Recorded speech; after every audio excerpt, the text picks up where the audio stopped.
Hello and welcome to Casual Buddhism. I'm your host, Cindy Rossico, author of Finding Venerable Mother and devoted follower of Venerable Dhammananda Bhikkhuni, or as she herself describes herself, Venerable Mother. And in this program of Casual Buddhism, let me say that Venerable Dhammananda is the first fully ordained bhikkhuni in Thailand and the abbess of Sangdhamma Kalyani Temple, which is an all-female monastery on the about 40 minutes west of Bangkok in Nakhon Pathom. And every week we have a guest, and that guest can ask any question of Venerable Dhammananda that they want. And lots of times it has to do with Buddhist practice, but it doesn't always have to do so. So I want to introduce our guest tonight, James. I'm delighted he's here. And go ahead and begin and ask your question, James. Sure. Thank you so much for Just, asking me. just a little, interruption. A little interruption. I am the first fully ordained Theravada Bhikkhuni. Because first fully ordained would be my mother. I'm Theravada. First fully ordained Theravada. Thank you, because that's what I usually say, and it came out not tonight, for whatever reason. So thank you. James, sorry for the interruption. Oh, not at all. No, I appreciate the time, and it really is an honor to meet you. And I thank you very much. So my question is around doubt in practice. And, I've studied doubt from the standpoint of a hindrance. And I think for a long time, it seemed an intellectual idea to me, more about whether I believed the philosophy of Buddhism, of the writings per se, and what's happened, especially over the past year, is I've come to understand it in a very different way, and I've come to see that it isn't me doubting the philosophy or the tenets of Buddhism. It's more about me doubting my ability to rise to the practice and to the Eightfold Path, and to to be able to move along the path. So I'm wondering, with that, when you hear that, what are your thoughts about how I can work with that in my practice? This doubt of can I be this wise person? Can I be this dedicated practitioner? James, the teaching of the Buddha is very simple. It's so simple that people tend to think it should be much more complicated. How come the teaching is so simple like this, And the Buddha often would mention about this. He is revealing the truth. It is like something that has been covered, and he just simply lift it up open, like a cup like this, and he just simply turn it open. And it is so simple that it is people would start doubting whether it is possible, because it is so simple. Message of the Buddha, message of Buddhism is very straightforward. And I really respect the Buddha for, in one of our chanting that I particularly like very much, it says that this truth has always been there, whether there is the Buddha to discover or not. The truth has been there. And once in a long while, many thousands of years, then suddenly you have this one person who discovered the truth. And this person who discovered the truth, he is known as the Buddha. But then there are many Buddhas previously. So as simple as that, this discovering the self that we have been clinging on to for so many, how to say, lives, plural, that we have been clinging on to this self as real. Actually, it is only a shadow. And what we are doing is running after this shadow. Stop for a minute, stop running to realize that that shadow is elusive. So this truth is so profound, yet so simple.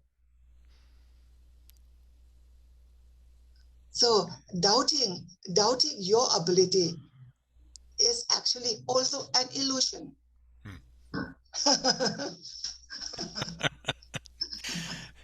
Thank you. Yes, I sense myself clinging on to old beliefs, old habits, old conditions, um, which get in the way.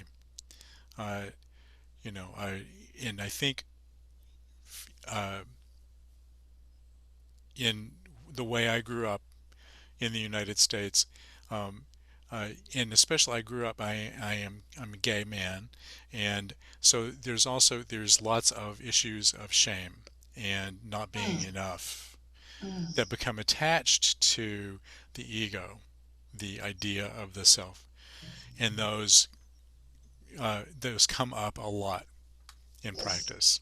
Yes, James, between you and me, and also Cindy, and also my students in this room, there is no guarantee who is going to be enlightened before any one of us. James, you could be enlightened before me. The fact that you are sitting over there, the fact that I'm a monastic, it's not a guarantee that a monastic will be enlightened before the lay people. Sometimes when we are ordained, we get trapped, we get trapped into this hierarchical seniority. When you talk to monastics, lots of levels of seniority you wouldn't believe. Sometimes we ourselves get trapped. I speak to you the truth. I speak to you the truth. So there is no guarantee that I will be enlightened before you. And I will not be a surprise. It will not be a surprise to me if James should be enlightened before me. You see? Thank you for that. Yes, yes, yes. Um, That should not make you feel better, but it is the truth. well, what it does, and I really appreciate it because what it does is it brings to mind moments in practice when um, the awareness is there and the hindrances do disappear. Yes. And I have that feeling as I'm sitting there of peacefulness and a calm joy, a calm feeling of joy um, that's there. Um, yeah. Talking about this calm joy, James, when you experience that, is that experience yours? I don't know. Yeah, very interesting. Yeah. If my mental development happened to be in the very same stage, that calm joy is it's not Yes. yours. It's not Right. yours. It's Right. not me. It's not mine. Calm joy is. Yes, it's wonderful, no? It's wonderful when you realize that. I see. Yes. Oh, Oh, I so deeply appreciate that. I remember a time on a retreat where it occurred to me that um, I was looking for that sense of calm joy, and that the truth was that it was always there, Mm. that I was the one who didn't see it. True, true, Right. true. But what you're doing is you're actually moving at a step above that, and in a realization that's deeper, which is that it isn't mine. It isn't me. It is what exists. It is what's there. Yes, And in that sense, it is of course always there. yes. Yeah. this is such a beautiful conversation. I really admire both of your openness and willingness to talk about your experiences from your own practice.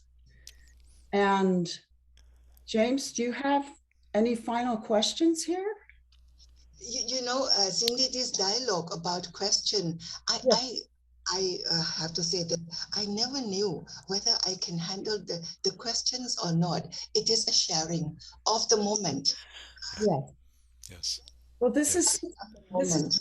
this is such a beautiful sharing. I've been somewhat quiet because I'm so respectful of the process Mm. happening. So I'd like to thank you both and thank you for joining us and all the venerables that are there with you, Venerable Dhammananda. Yes. And to say to the guests, thank you for joining us. And if you would like to be a guest on Casual Buddhism, please contact me via my website or on Facebook, which you can see in the closing credits. So thank you both very much. And it's been my honor to be here today. Thank you. Thank you, Venerable Mother. James, this is a joy for me. You brought joy to us. Thank you. Thank you.